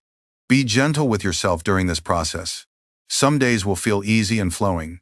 Other days you'll forget the practices entirely and feel like you're back where you started. Both experiences are normal parts of spiritual growth. What matters is your commitment to return to love again and again, no matter how many times you get distracted or discouraged. Remember that you're not just doing this for yourself. Every person who learns to embody divine love becomes a healing presence in the world. Your transformation contributes to the spiritual awakening of all humanity. When you become a magnet for love and connection, you help others remember their own capacity for beautiful relationships. You are part of a great spiritual family that extends across all cultures, all religions, all boundaries of race and nationality. As you practice these ancient techniques, you join the ranks of countless souls throughout history who have dedicated their lives to becoming channels for God's love on earth. You are helping to create a world where every person feels valued, understood, and spiritually nourished. The Divine Mother's love surrounds you always, dear friend. You are never alone, never forgotten, never unloved. In your truest moments, when all the fears and doubts fall away, you know this with absolute certainty. These practices simply help you remember and live from that place of knowing, allowing that divine love to flow through you to bless every soul you encounter. I am a magnet for divine friendship. God's love flows through me to touch every heart. In silence, in speech, in every breath, I am a blessing to this world. Peace. Amen. If this ancient wisdom has touched your heart and awakened something beautiful within you, please subscribe to join our spiritual family. I share these sacred teachings weekly, each one designed to help you remember and embody your divine nature. Like this video if you feel ready to transform your relationships from the inside out, ready to become the magnetic, loving presence the world is waiting for. And please, I invite you to share in the comments below. What is one relationship in your life you'd love to heal or deepen? Perhaps it's with a family member, a colleague, a friend, or even your relationship with yourself. Your courage to share may inspire another soul on this beautiful journey home to God. Your story might be exactly what someone else needs to hear to begin their own transformation. Remember, we are all walking each other home to the light of divine love. Every comment, every shared experience, every moment of vulnerable honesty creates ripples of healing that touch lives in ways we may never know. You are not just a student of these teachings, you are a teacher for others who are walking behind you on the path. Until we meet again in the consciousness of infinite love, carry these practices in your heart like sacred flames that can never be extinguished. Let AUM be the song your soul sings in every moment. Let blessing be the rhythm of your breath. Let divine love be the home you end. Never leave, no matter where your feet may wander. You are a child of the cosmos, a spark of the divine, a unique and irreplaceable expression of God's infinite creativity. The universe is more beautiful because you are here. Your love matters. Your presence makes a difference. Your journey toward becoming a magnet for divine connection is a gift not only to yourself but to every soul whose life you touch. Go now with confidence, knowing that you carry within you everything you need to become the magnetic, loving presence this world desperately needs. The ancient masters who walked this path before you are cheering you on from the eternal realms. Your own higher self is celebrating this moment of awakening. The divine itself is smiling upon your commitment to become a channel for love. Start tomorrow morning with the AUM activation. Feel that sacred vibration filling your being as you begin your day. Carry it with you as you step into the world, letting it be the invisible foundation of every interaction. Watch with wonder as people begin responding to you differently, drawn by the divine frequency you're broadcasting. Practice the blessing breath throughout your day, sending love to everyone you encounter. Notice how conversations become easier, how conflicts resolve more smoothly, how even difficult people begin to soften in your presence.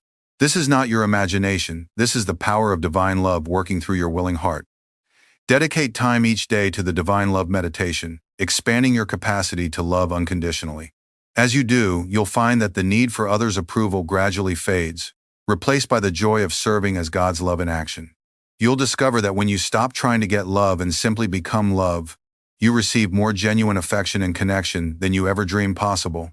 Be patient with the process, dear friend. Some transformations happen quickly, while others unfold slowly like the changing of seasons. Trust in the eternal laws that govern all spiritual growth. Every moment you spend in these practices is creating positive changes in the invisible dimensions that will eventually manifest as the beautiful relationships your heart longs for. Remember, you are not alone on this journey. Countless souls throughout history have walked this path of becoming divine magnets for love and friendship. I am with you in spirit, cheering you on with every step. The Divine Mother's love surrounds you always, guiding your feet, opening your heart, preparing perfect opportunities for you to share your growing light.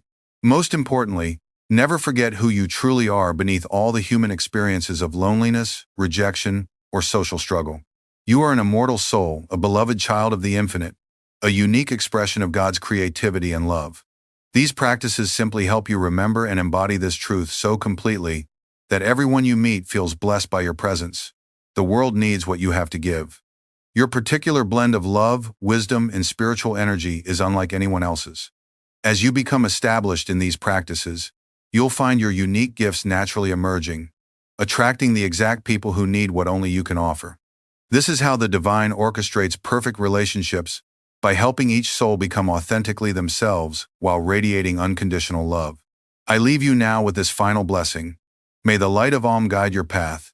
May the breath of divine love flow through you always. May every person you meet feel the presence of God through your words, your smile, your very being.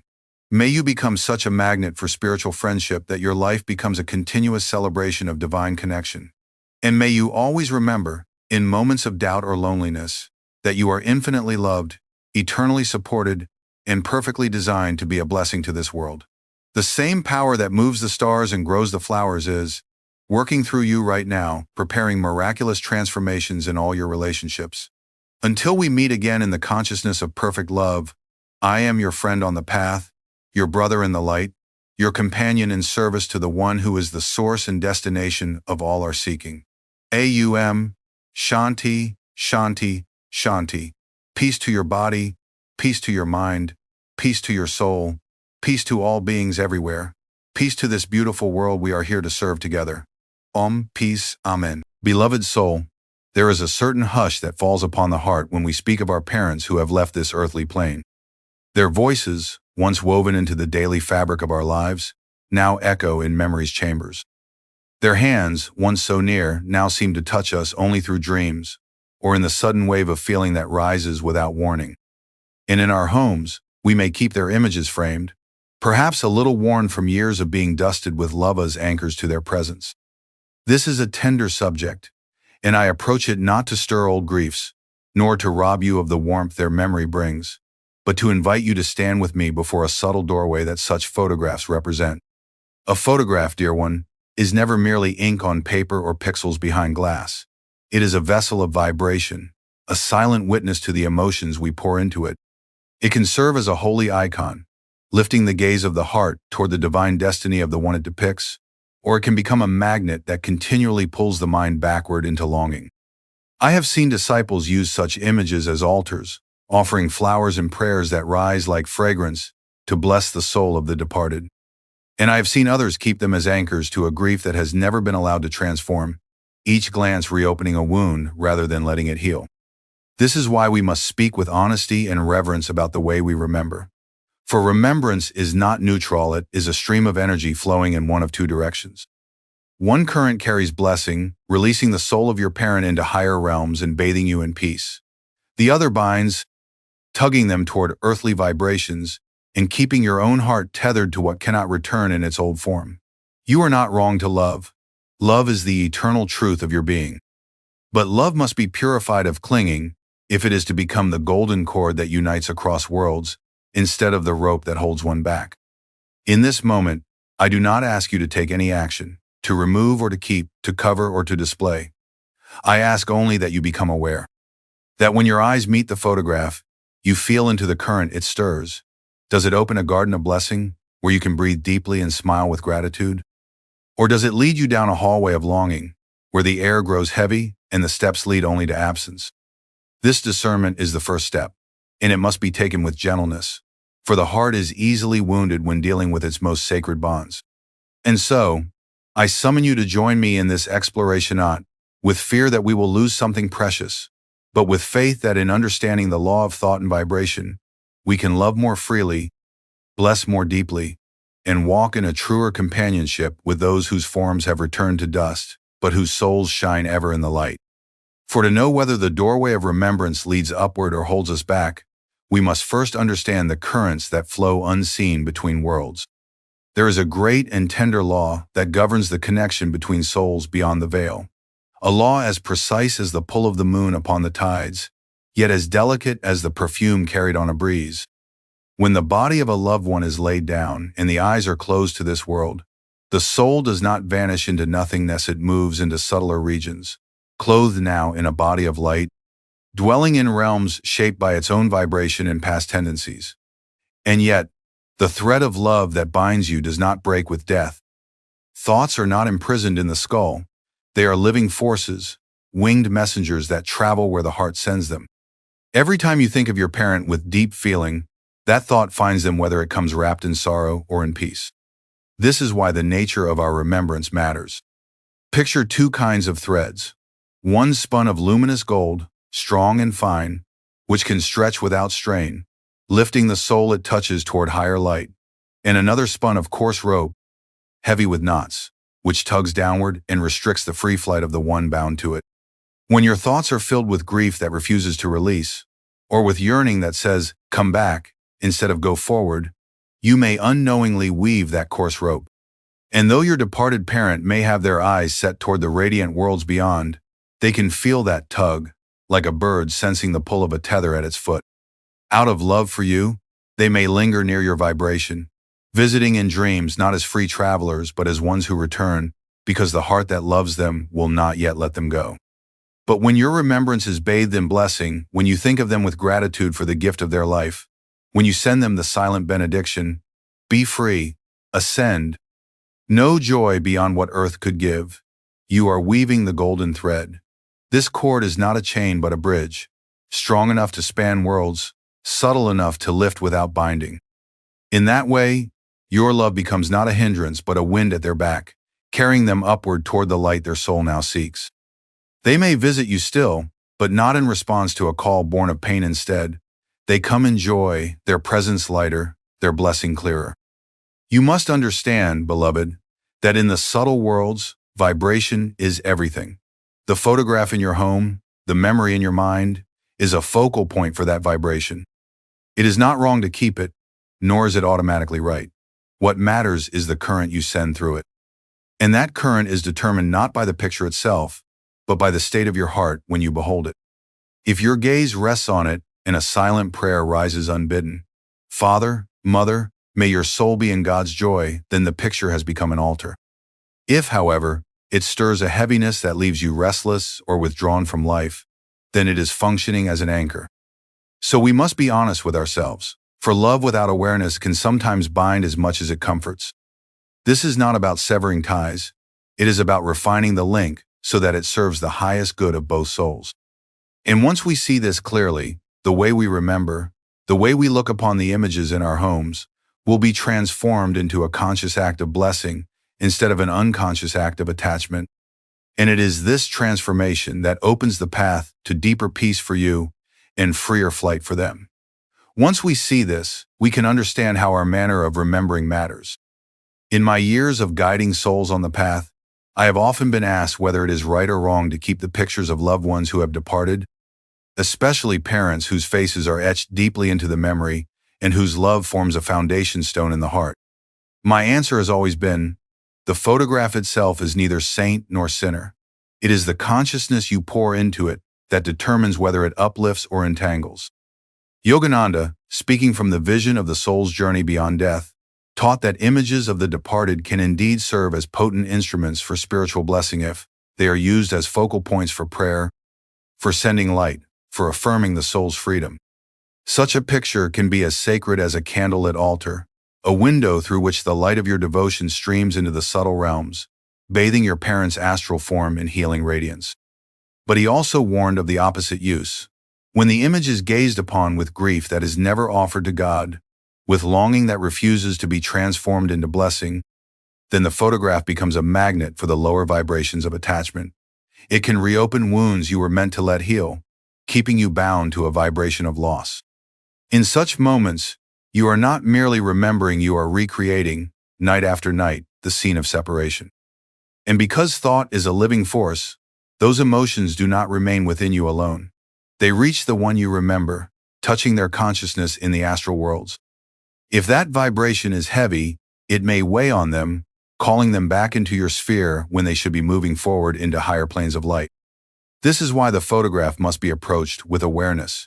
As one would approach a shrine, before your eyes meet it, center yourself in God's presence. Let your first thought be not, I miss you, but may you be in joy. Place before the image a small flower, a candle, or a symbol of the light. When you look upon the face of your father or mother in that frame, do so with the consciousness that they are no longer bound to that image, that it is only a reminder of their earthly form, and that their true being now moves in spheres far beyond the reach of the camera's lens. In this way, the photograph ceases to be a container for grief and becomes a channel for divine remembrance. And when you feel the sting of absence rise, as it will in the tender-hearted, do not resist it, but offer it immediately upward. Beloved Lord, take this longing and turn it into light. Let my love be the wind beneath their wings. Then, as Yogananda advised, close your eyes for a moment and see them in your mind's vision, bathed in radiant light, smiling, free, ascending. This simple shift changes everything. It turns an anchor into an altar, an object of clinging into a symbol of liberation. Thus, keeping their picture can be not only harmless but sanctifying, provided the current of your heart runs toward God and freedom, not back into the shadows of separation. And to choose rightly, the heart must learn the discipline of inner obedience. Inner obedience is the soul's willingness to align its deepest impulses with the laws of divine truth, even when the emotions plead for another way. It is the quiet strength to say, I will love in the manner that liberates, not in the manner that binds. This is not an act of cold detachment, but the highest refinement of affectional love that wants for the beloved not proximity at any cost, but the full flowering of their journey toward God. When it comes to remembering our departed parents, inner obedience means resisting the ego's desire to keep them close in the old, familiar way, and instead letting them be free to draw near in God's way, in God's time. Imagine a bird you cherish, perched upon your hand. You can keep it there by closing your fingers tightly, and for a time you will feel its nearness. But your grip will weary it, and in time it will long for the skies.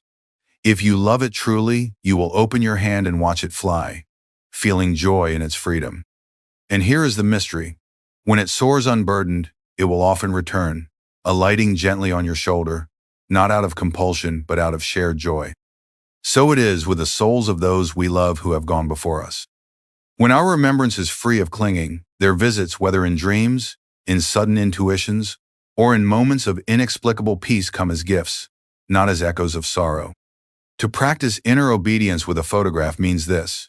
You train yourself to approach it only in a state of blessing, and if the heart is heavy, you first lift that heaviness to God before you allow your gaze to rest on the image. You become the guardian of your own vibration, understanding that every thought, every feeling you direct toward that likeness is a thread in the tapestry you are weaving between your soul and theirs. This discipline is not about suppressing grief. Grief that is offered to God becomes prayer. It is about not feeding grief that refuses to be transformed, for such grief becomes a subtle form of selfishness, desiring our own comfort over the soul's freedom. When the heart learns this discipline, it begins to taste a purer joy. You will find that instead of clinging to a memory of what was, you are now actively participating in what is, their ongoing journey in light, your shared destiny in God, the truth that love is never severed but only changes its mode of expression. This is the obedience that saints speak of, not a blind submission, but a joyful alignment with the reality that God's love is the true bond between souls. And when this obedience takes root, the photograph of your parent will no longer be a static relic on a shelf. It will become a living point of connection, radiant with blessing each time your eyes meet it. In this way, love is purified, and the picture becomes part of a divine blueprint of blessing. Every act of remembrance can be shaped into a holy architecture, a divine blueprint through which our love becomes a channel for light rather than a reservoir for longing. When Yogananda spoke of sacred remembrance, he was not speaking of keeping the mind fixed in the past, but of orienting every thought toward God's upward call. A photograph of a departed parent, when integrated into such a blueprint, ceases to be a passive object and becomes an intentional window for the soul. It is as if you take that still image and set it in the frame of an altar, placing it where it will catch the sunlight, surrounding it with symbols that remind you that life is eternal and that the journey of the soul is ever onward. In this blueprint, the photograph is not the destination but the doorway. You might place fresh flowers nearby, not as an offering to an absence, but as a living token of beauty, renewal, and the ceaseless flow of life. You may choose to light a candle before it in the evening, not to mourn, but to signify the eternal flame that burns within the soul, yours and theirs alike. You may place a scripture or a small image of the divine near it, so that every glance at your parent's likeness naturally draws your mind to God, the source of both your lives. The arrangement itself becomes a silent teacher, reminding you that every earthly relationship is sanctified when it is held within the greater relationship of the soul with the infinite. When you look upon this image as part of a sacred design, the mind begins to associate it not with loss, but with blessing. The heart learns to offer instead of to ache. Each time you pause before it, your thoughts become a prayer perhaps. May you be ever free in God's light, or, beloved Lord, receive them into thy peace. These vibrations travel instantly to the soul you love, carrying the fragrance of devotion like a wind that crosses the worlds. And in sending such blessings, you yourself are blessed. For the law of divine love is that what we give in sincerity multiplies and returns to us purified. The divine blueprint is not rigid, it is alive, evolving as your relationship with that soul evolves. There may come times when you feel the nudge to change its placement, to alter the symbols around it, or even to release the physical image altogether because the living bond has moved fully inward. At other times, you may feel called to keep it exactly as it is, a gentle reminder of a love that continues to inspire your spiritual striving. What matters is that its presence in your home continually lifts your vibration and supports the soul's upward journey. Make the image a window to the light, not a mirror to the past, and it will never hold you back. It will instead be a beacon that guides you both toward the same eternal shore. Let me show you how to weave this into daily spiritual practice. To weave this divine orientation into the rhythm of your days, let the photograph become a focal point for a simple yet potent ritual practice that blesses your parent's soul while deepening your own awareness of life's eternal continuity. Each day, perhaps in the quiet of the morning or in the serene hour before sleep, approach the image as you would approach a temple doorway. Sit before it with your spine straight, your breath calm, and your mind intent on communion. Let your gaze rest softly upon the face, not clinging to the features of the body they once inhabited, but looking through the image as though it were a window opening onto their soul's radiant form in the higher realms. Begin by silently invoking God's presence, for it is only in that presence that the link between souls becomes truly pure. Offer a short prayer of gratitude. Thank the divine for the gift of their life, for the lessons they gave, for the love that continues to bind you in the deeper reality of spirit. Then, With eyes still resting gently on the image, send a current of blessing. Beloved soul, may you be enfolded in God's joy. May your journey be upward, your heart free, your path lit with eternal light. Visualize your words as streams of golden light flowing from your heart through the photograph and into the boundless expanse where their spirit now moves. See them receiving it with joy, their being illumined, their face alight with freedom. When this sending of blessing feels complete, take a few moments to release the image from your mind. Close your eyes and bring your awareness fully to the spiritual eye, the point between the eyebrows holding the vision of their soul bathed in divine radiance. This final act ensures that the connection remains rooted in spirit rather than in form. You may choose to end the ritual with a simple affirmation. In God we are one. In God we are free. Let the words sink deeply into your consciousness, dissolving any trace of heaviness, replacing it with the serene certainty of eternal unity. Practice daily, even for a few minutes. This ritual transforms the photograph from a static reminder into a living channel of grace. It reshapes your relationship with memory, teaching you to give rather than grasp, to love without fear of loss. And the more faithfully you offer these blessings, the more you will sense a change in yourself and interior lightness, a sweetness of heart, a readiness to meet your parent not only in dreams or in photographs, but in the silent communion of the soul. In time, the image will no longer feel like a fixed point of the past. It will become a luminous companion on your own journey, reminding you that love, freed of attachment, is the most powerful prayer you can give. When this becomes a daily offering, the photo ceases to bind, it begins to sanctify. Grief, my dear one, is the soul's tender acknowledgement that it has loved deeply. It is not to be shunned or judged, for in its first stirrings it can soften the heart and open it to God.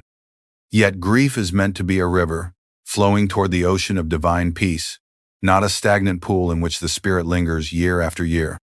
When we cling to our sorrow, feeding it with repeated scenes of loss, it begins to corrode our strength, cloud our perception, and even send a subtle weight toward the soul we mourn. But when grief is taken in hand and offered to God, it becomes an instrument of blessing water that nourishes the soil of the heart until new flowers of compassion, faith, and understanding begin to bloom. The photograph of your departed parent can be a place where this transformation occurs each day. In the early stages, the sight of their face may draw tears from you. Do not resist them. Let them fall as a pure offering, but direct them upward, saying silently, Lord, I give you my sorrow. Let it be turned into light for their soul and mine. Imagine that each tear becomes a drop of radiant water, falling not upon the earth but into a garden where both your soul and theirs are being tended. In this way, even the ache of absence is used to grow something eternal. As you repeat the daily ritual of blessing, you will find the quality of your feelings changing. What once was heavy will begin to feel lighter. What once narrowed your world will start to expand it. Memories will still come, but instead of pulling you backward, they will lift you upward, as if each recollection were a step on a spiral staircase leading to the realm where love is pure and unending. This is how grief becomes ongoing blessing. It is transmuted through prayerful remembrance into a current that feeds the life of the soul. And here lies a mystery. As you heal, you also help to heal them. Your lightened heart sends out a clearer, higher vibration, one that strengthens their own progress in the subtle worlds. No longer are they receiving a call weighted with longing. Now they feel the steady breeze of your love carrying them onward. They may respond with visits of peace. Perhaps you will awaken from a dream with the memory of their smile, or find yourself unexpectedly comforted in a moment when you thought of them. Such moments are not imagination. They are the natural fruit of a bond purified of clinging. Remember, beloved, the choice is always yours. Tears can be salt that corrodes or water that nourishes. Let yours be the latter. Let your remembrance, even in moments of tenderness, become a fountain from which blessings flow without ceasing. And as this happens, you will begin to discover something even greater than comfort. You will begin to sense the deeper identity that binds you beyond parent and child, beyond life and death, into the eternal relationship of two souls, journeying toward the same infinite light. There is a profound liberation in realizing that your parent was never only the role they played in this brief earthly life, just as you are not only the role you now inhabit. Behind the name father, mother, or child, is the soulless, deathless, clothed for a time in a body and a personality to enact certain scenes in the great divine drama. When the body falls away, the soul steps out of its costume and, if it is free enough, looks back upon the stage with a smile, understanding the play for what it was. This is the truth we must hold when we look upon their photograph. We are not beholding a fixed identity trapped in the moment the camera caught them. We are remembering a fellow traveler, one with whom we shared a sacred chapter, now walking on ahead toward the same eternal home that awaits us. Imagine two actors in a great play. On stage, they may be parent and child, locked in scenes of joy, challenge, and mutual growth. But when the curtain falls, they step into the same backstage light, embrace as eternal friends, and speak of meeting again in another act, another story, another time. This is the soul's eternal relationship, untouched by the shifting costumes of earthly existence. When you understand this, you can love with a freedom that blesses instead of binds.